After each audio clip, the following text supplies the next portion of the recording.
Hello friends, मेरा नाम है आलोक राय और ये 4 क्वेश्चन हम लोगों ने देख लिए।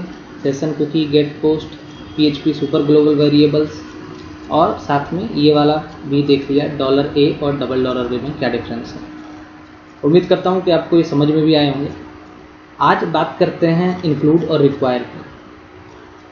अच्छा, मैं डिफरेंस बताऊँ उससे पहले एक चीज़ आपको मैं बता दूँ कि इंक्लूड और रिक्वायर का जो मकसद होता है ना, वो रीयूजेबिलिटी आप कह सकते हो। कोड जो आपने लिख लिया उसको आप यूज करना चाहते हो दूसरी फाइल में, तो उस टाइम पे हम लोग या तो इंक्लूड कराते हैं फाइल को या फिर रिक्वायर कराते हैं।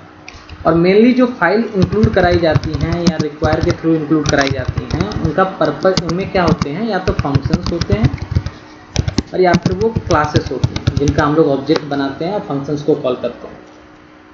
तो इसी अप्रोच को हम भी लेके चलते हैं। मान लो मेरे पास 2 फाइल है, इसमें एक मैं फंक्शन क्रिएट कर लेता हूँ, फंक्शन ABC इको, और इसको सिर्फ सिंपल इको ही करा लेते हैं, कुछ ABC, ठीक है।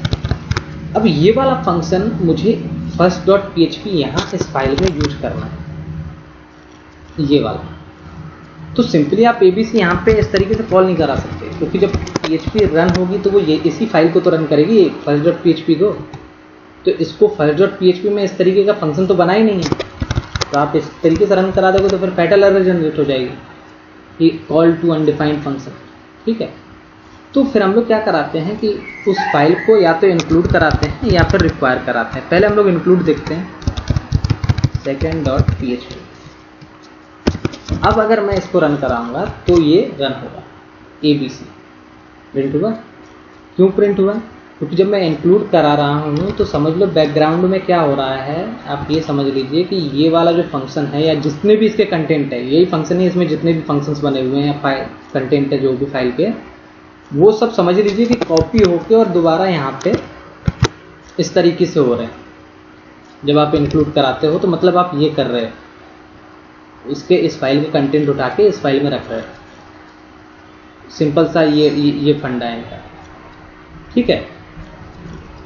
तो दोस्तों जब ये आप करते हो, सॉरी यहाँ पे है, ठीक है, इस वाली फाइल के कंटेंट उठा के आप यहाँ पे रख रहे हो बैकग्राउंड में, अगर मैं आपको इस तरीके समझाऊं तो अब क्या होगा कि इसी फाइल के अंदर, first.php फाइल के अंदर ही आपका ये वाला फंक्शन मिलेगा।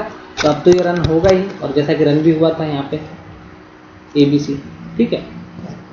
अब इंक्लूड और रिक्वायर कब और कहाँ किस तरीके से यूज किया जाता है उसको समझ लो।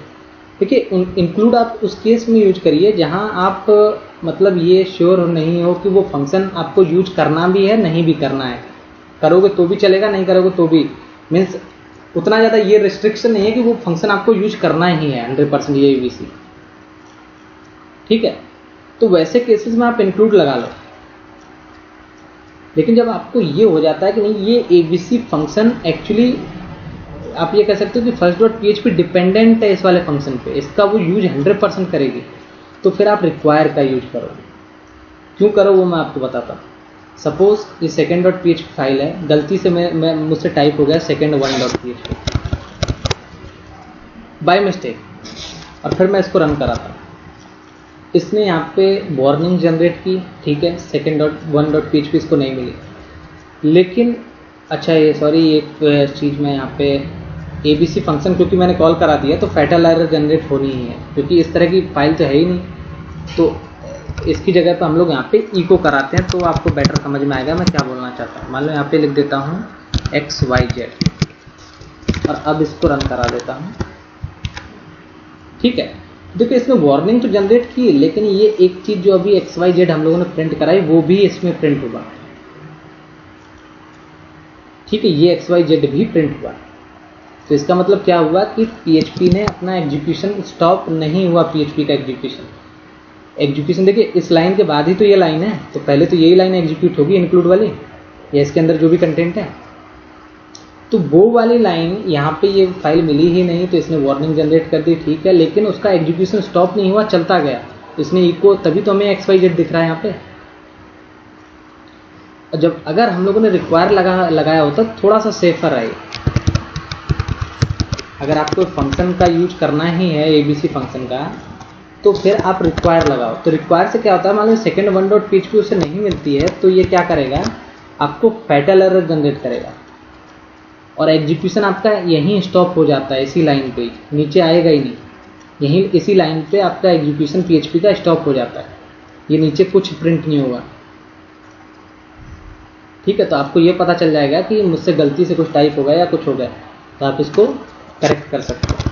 अब मैं सेकंड कर देता हूँ, तो अब ये सही से चलेगा। ABC फंक्शन कॉल हुआ और XYZ इसकी वैल्यू प्रिंट हुई। अच्छा, इसके दो और वेरिएंट हैं, इंक्लूड वंस और रिक्वायर वंस। डिफरेंस यही है दोनों में ही, इंक्लूड वंस और रिक्वायर वंस में, जो इंक्लूड और रिक्वायर में है। एक छोटा सा और इसमें एडिशनल फीचर है इंक्लूड वंस और रिक्वायर वंस का, ये कि देखो, जब अभी मैंने आपको बताया कि रिक्वायर करते हो चाहे इंक्लूड करते हो, आप एक्चुअली में कोड ही उठा के यहाँ पर रख रहे हो, एक तरीके से अगर मैं देखूँ तो। ठीक है, तो दोस्तों होता क्या है कि आप एक फाइल के अंदर दो सेम नाम के फंक्शन नहीं रख सकते।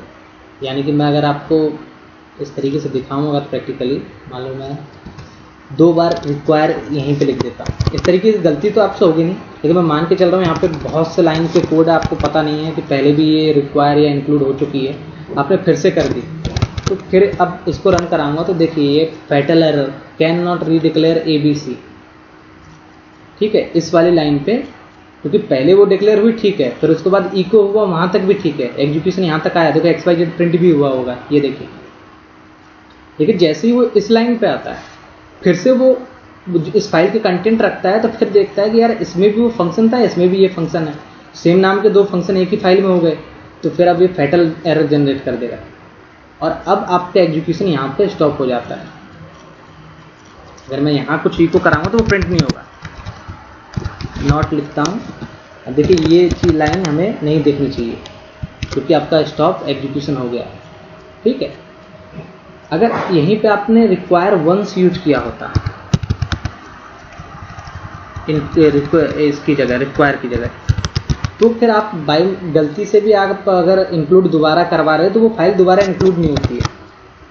इंजन को पता चल जाता नहीं ऑलरेडी वो वाली फाइल आपकी इंक्लूड है, तो दोबारा वो फाइल आपकी इंक्लूड नहीं होने लगा। अब ये देखिए चलेगा, इसमें एरर नहीं आएगी, XYZ नॉट भी देखो प्रिंट होगा। ठीक है, उम्मीद करता हूँ कि आपको ये समझ में आया होगा जो मैं समझाने की कोशिश कर रहा हूँ, और नेक्स्ट वीडियो में देखते हैं इन प्रोग्राम्स के बारे में डिस्कस करेंगे थोड़ा सा, और इंक्लूड एक्सप्लोड, और ये मे बी 1-2 वीडियोस के अंदर ये सेक्शन तो हमारा खत्म हो जाएगा, फिर MySQL स्टार्ट करूँगा। तो अगर आपको ये वीडियो पसंद आया हो तो प्लीज़ लाइक करें, सब्सक्राइब करें चैनल को और अपने फ्रेंड्स के साथ शेयर करें। Thank you very much for watching.